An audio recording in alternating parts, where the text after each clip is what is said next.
Luto po tayo for today ng mushroom. Ito po yung mushroom na, ito po yung pinasisibol. Galing sa parang, ito po yung mushroom na binubuhay sa mga kusot. Then, lalagyan natin siya ng wonder gulay, ng malunggay. So, ito na yung ating mga samya-samya. So, tara na, luto na tayo. Magigisa muna tayo ng bawang at luya.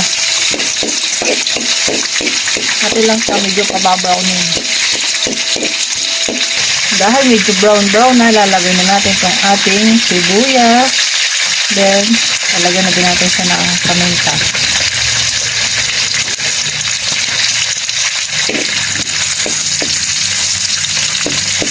Pagkatapos na ilalagay na natin itong ating mushroom.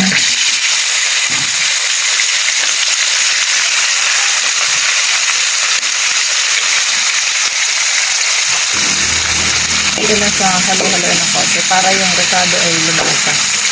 Susunod na nga natin itong ating malunggay. Kasi gusto ko sa malunggay ay labas na labas yung katas.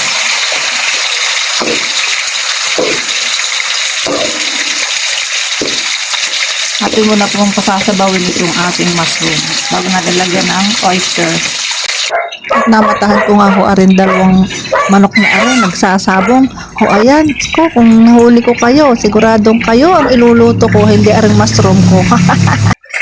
Ayan, nagkakatas na yung ating mushroom.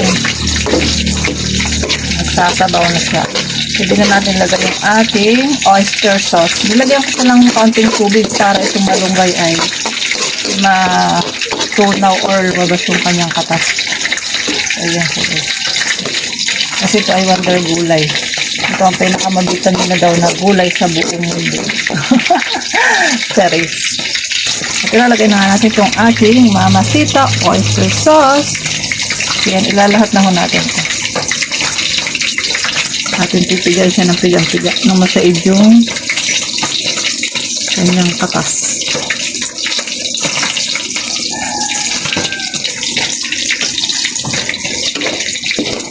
Yan, halo-haloin natin siya ng kapaganyan. O, diba? Luto na agad. Madali kasi maluto ito mushroom. Pero kailangan din natin itong luto. So, ito na guys. Pwede na natin siyang haluin kasi labog na yung ating malunggay. Saka itong ating mushroom. Lutong-luto na siya. O.